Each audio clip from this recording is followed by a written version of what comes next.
Hey guys, let's talk about E6000. So I have a package right here. I've actually never used this. I take that back. I used it once. I did not like it. I'm a professional restorer of 22 years. So of course, we have high-end museum quality glues out there. And really, they're readily available for anyone. You don't have to be a restorer to be able to purchase these products. Okay, but what I'm here to talk about is how to remove E6000. But also let me mention that I have seen so many recommendations of E6000 for people who have a broken plate and they want to be, it's a dinner plate or it's a coffee cup. They want to be able to use it for food service. And E6000 is not recommended for food service. It says right here, not recommended for any items that come into contact with food, drinking water, or animals. Do not dry clean. Okay, so, however, it does say that it's great for ceramics and glass. So if you're going to use it for decorative purposes only. If you say you do have a plate or a cup, as long as it's only for display, it is safe to use, but cannot be used for any food service. I mean, I wouldn't even use it if you're going to just put some hors d'oeuvres on it. That is still coming in contact with food. Same thing if you have a fruit bowl that breaks and you want to be able to glue that fruit bowl. It is not a safe option, not even for apples or even bananas. Any kind of chemicals can leach into any kind of food. So I know that's probably a little over the top, but it's just not, it's just not safe to do. I wouldn't take that chance. Okay, so really why I'm here and what this video is all about is, let's say you have attempted to glue a piece together and you glued it, you thought you had it set properly. A lot of times people will glue a plate and then they'll just set it down, and what happens is it just kind of falls apart.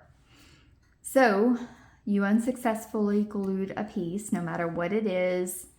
I'm going to show you how to remove E6000 because it does not tell you how to remove it once it's fully cured.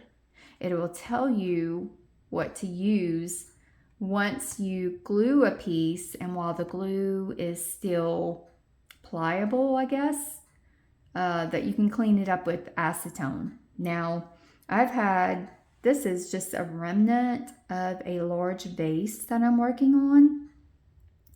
And I did have to use acetone to be able to get the piece apart. So it does soften it enough for you to not break the pieces apart, but to be able to pull them apart.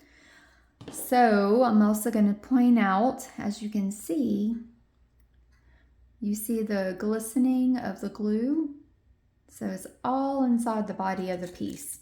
Now, you might have some luck with a knife scraping it off the surface. Problem is, if you want to re-glue something, you want to, if you glued something with E6000, picking it off with the knife, first of all, will take forever. But also, you're only removing it from the surface. And you can see you're not really pulling anything up. It's just kind of breaking it. And a knife is just not a good tool to use to remove E6000. Okay, now you can see, if you look at it from the side, you can see how I roughed it up. You could probably sit there and try to pick everyone off with your fingers. That's going to take forever. All right, so let's get to it. What do we have? What can remove E6000?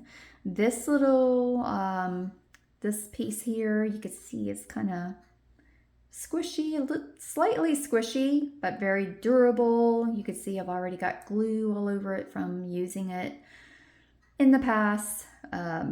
but it's still functional, and it is called a rubber cement remover. So rubber cement, E6000, they're kind of in the family of like a silicone, like a very thinned out silicone. So I'm going to show you, and we are going to clean my tile. I want to show you how much of this glue is just right on here. All right, so we're going to get started by just going ahead and rubbing. Wow, you can see it pulling up already, pulling up the glue. Okay, I'm just kind of using a corner of this. Wow, look at that already. Just kind of what it does is just rolls it up. See, that's the glue, just rolls it up. And I'm gonna knock all the glue because I definitely want you to see how well this works.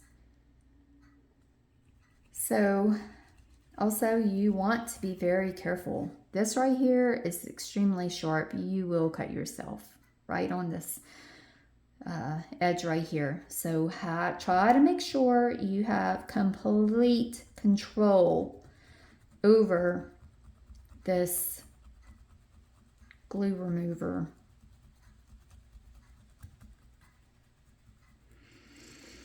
There's no specific name for it.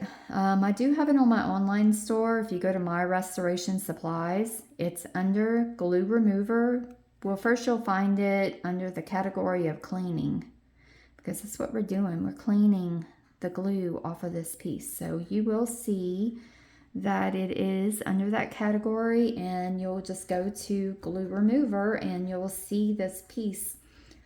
What I'm offering on my online store is a piece that's double this size. This was actually a little bit bigger, but I did cut it in half so that the girl who helps me with dismantling and picking old glue off, because that is one of the most time-consuming parts of my job.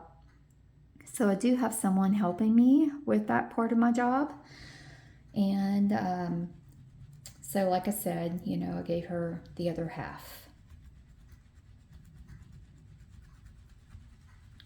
So you want to kind of get over to the edges. Get over to this edge.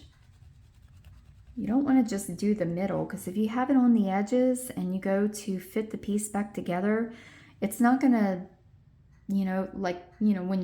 because what you're doing is we're trying to remove the glue. So you do have to go along the edges here, here, here, here. If you want to, if you have a plate and you want to bond it back together, both sides have to be free of this E6000.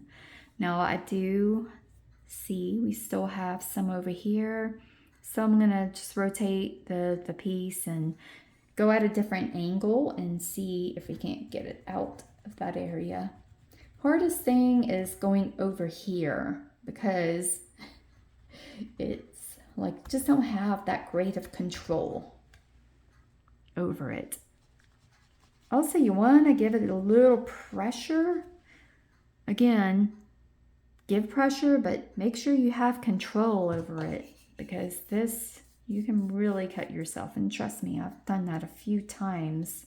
Not so much from doing this, but even cleaning a piece, you're just not even thinking, pottery piece can cut you, but it can.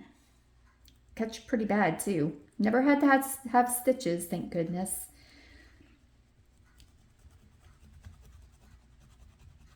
Very mindful with what I do.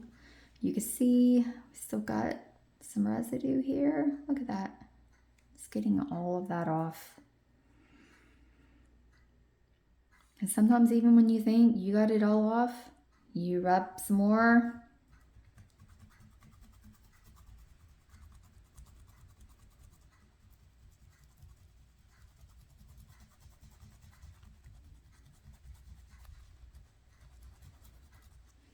And you still find some more.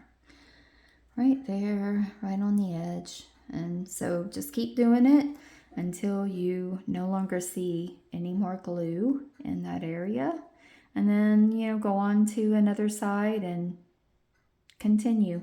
I still see some in here, little shininess, pressure, and control. Control is the key. You do not want to cut yourself. Okay guys, so I think pretty much for the most part, we have just about all the glue off of there. We're gonna look at it eye level. So eye level to you would be about right there. Okay. Show you how we got it off of that edge. Okay, so this is how you remove E6000. Hope you enjoyed the video and share this with all your friends who recommend E6000 because it is not a very forgiving glue. Thank you for watching.